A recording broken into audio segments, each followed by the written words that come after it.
সংগ্রামী বন্ধুগণ, আমরা এই যে নতুন করে যে উদ্ভূত হওয়া পরিস্থিতি, নতুন পরিস্থিতি তৈরি হয়েছে, সেই পরিস্থিতিতে আমরা জানি যত যাই হয়ে যাক না কেন আন্দোলন আমাদের একমাত্র রাস্তা। আমরা আন্দোলন করে করে এই পর্যন্ত এসেছি। আমরা অবৈধ থেকে বৈধ হয়েছি।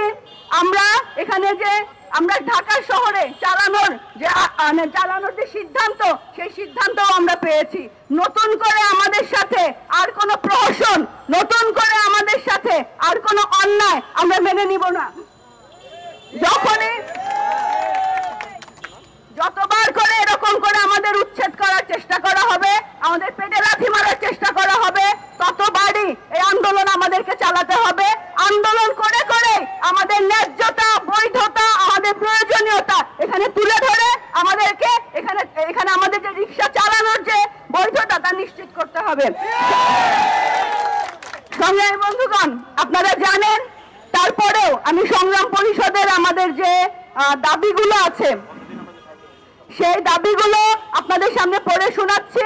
আপনারা জানেন, আমরা এই অন্তর্বর্তীকালীন সরকারের কাছেই গত 24 অক্টোবর একটা স্মারকলিপি দিয়েছিলাম।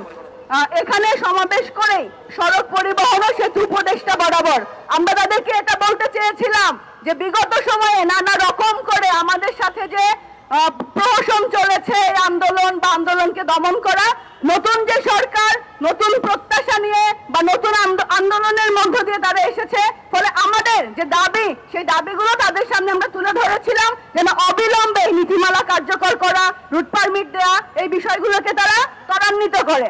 আমাদের সেখানে দাবিগুলো ছিল নীতিমালা অনুযায়ী ইজি বাইক, সংগ্রাম পরিষদের সংশোধনী প্রস্তাব গ্রহণ করে ব্যাটারি চালিত যানবাহনের জন্য 3 হুইলার ও সমজাতীয় মোটরযানের সুষ্ঠু ব্যবস্থাপনা ও নিয়ন্ত্রণ নীতিমালা 2024 চূড়ান্ত করে দ্রুত গেজেট প্রকাশ করো। নীতিমালা অনুযায়ী ইজি বাইক, রিক্সা সহ ব্যাটারি চালিত যানবাহনের নিবন্ধন, চালকদের লাইসেন্স ও রুট পারমিট প্রদান করো। কারিগরি ত্রুটি সংশোধন করে ব্যাটারি চালিত যানবাহনের আধুনিকায়ন করো। চালক, মেকানিক, মালিক সহ 60 লাখ ও তাদের উপর নির্ভরশীল 2.5 কোটি মানুষের জীবন জীবিকা রক্ষায় ব্যাটারি চালিত যানবাহন চলাচল বন্ধ করা যাবে না। ছাত্র শ্রমিক জনতার গণ অভ্যুত্থানে ব্যাটারি চালিত ইজি বাইক ও রিক্সা সহ নিহত আহত সকল শ্রমিকের ক্ষতিপূরণ, চিকিৎসা ও পুনর্বাসনের ব্যবস্থা নিশ্চিত করো। বিদ্যুৎ চুরি ও অপচয় বন্ধ করতে ইলেকট্রিক বা ব্যাটারি চালিত যানবাহনের জন্য চার্জিং স্টেশন স্থাপন করো।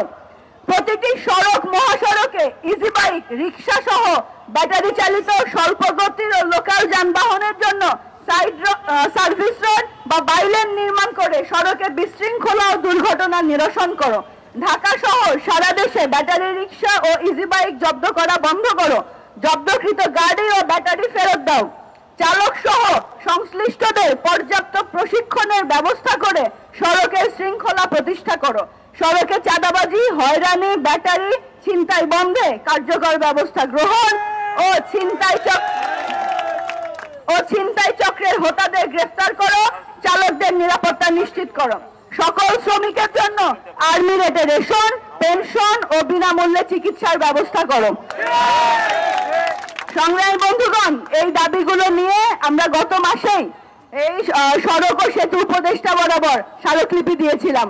আমরা প্রত্যাশা করেছিলাম যে অবিলম্বে এই বিষয়ে তাদের নীতিমালা বা আমাদের যে দাবি সেই বিষয়ে তারা বক্তব্য হাজির করবেন, কিন্তু আমরা দেখলাম খুবই অনাকাঙ্ক্ষিত ভাবে তারা ঘোষণা করলেন যে 3 দিনের মধ্যে এগুলোকে বন্ধ করে দেওয়া হবে। সংগ্রামী বন্ধুগণ, আজকের সমাবেশ থেকে আমরা আমাদের কথা, আমাদের অবস্থান জানিয়ে দিতে চাই। কোনোভাবেই এই ব্যাটারি রিক্সা বন্ধ করা বা সেই উদ্যোগ নেওয়া কোনোটাই আসলে কার্যকর করার সুযোগ আপনারা পাবেন না। সংগ্রামী বন্ধুগণ, আমাদের সমাবেশ চলছে, সমাবেশ শুরু হবে। এই সমাবেশের সভাপতিত্ব করবেন সংগ্রাম পরিষদ ঢাকা মহানগর শাখার নেতা, ঢাকা মহানগর শাখার সহসভাপতি জালাল আহমেদ। আমরা আমাদের সভার কাজ শুরু করছি। সভায় এ পর্যায়ে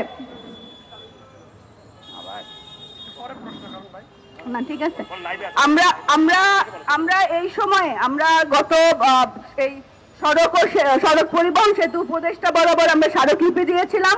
সংগ্রাম পরিষদের সংশোধনী প্রস্তাব গ্রহণ করে ব্যাটারি চালিত যানবাহনের জন্য 3 হুইলার ও সমজাতীয় মোটরযানের সুষ্ঠু ব্যবস্থাপনা ও নিয়ন্ত্রণ নীতিমালা 2024 চূড়ান্ত করে দ্রুত গেজেট প্রকাশ করো। নীতিমালা অনুযায়ী ইজি বাইক, রিক্সা সহ ব্যাটারি চালিত যানবাহনের নিবন্ধন, চালকদের লাইসেন্স ও রুট পারমিট প্রদান করো। কারিগরি ত্রুটি সংশোধন করে ব্যাটারি চালিত যানবাহনের আধুনিকায়ন করো। চালক, মেকানিক, মালিক সহ 60 লাখ ও তাদের উপর নির্ভরশীল 2.5 কোটি মানুষের জীবন জীবিকা রক্ষায় ব্যাটারি চালিত যানবাহন চলাচল বন্ধ করা যাবে না। ছাত্র শ্রমিক জনতার গণ অভ্যুত্থানে ব্যাটারি চালিত ইজি বাইক ও রিক্সা সহ নিহত আহত সকল শ্রমিকের ক্ষতিপূরণ, চিকিৎসা ও পুনর্বাসনের ব্যবস্থা নিশ্চিত করতে হবে। বিদ্যুৎ চুরি ও অপচয় বন্ধ করতে ইলেকট্রিক বা ব্যাটারি চালিত যানবাহনের জন্য চার্জিং স্টেশন স্থাপন করো। প্রতিটি সড়ক, মহাসড়কে ইজি বাইক, রিক্সা সহ ব্যাটারি চালিত স্বল্প গতির ও লোকাল যানবাহনের জন্য সার্ভিস রোড, বাইলেন নির্মাণ করে সড়কে বিশৃঙ্খলা ও দুর্ঘটনা নিরসন করো। ঢাকা সহ সারা দেশে ব্যাটারি রিক্সা ও ইজি বাইক জব্দ বন্ধ করো। জব্দকৃত গাড়ি ও ব্যাটারি ফেরত দাও। চালক সহ সংশ্লিষ্টদের পর্যাপ্ত প্রশিক্ষণের ব্যবস্থা করে সড়কের শৃঙ্খলা প্রতিষ্ঠা করো। সড়কে চাঁদাবাজি, হয়রানি, ব্যাটারি ছিনতাই বন্ধে কার্যকর ব্যবস্থা গ্রহণ ও ছিনতাই চক্রের হোতাদের গ্রেফতার করো। চালকদের নিরাপত্তা নিশ্চিত করো। সকল শ্রমিকের জন্য আর্মি রেটে রেশন, পেনশন ও বিনামূল্যে চিকিৎসার ব্যবস্থা করো।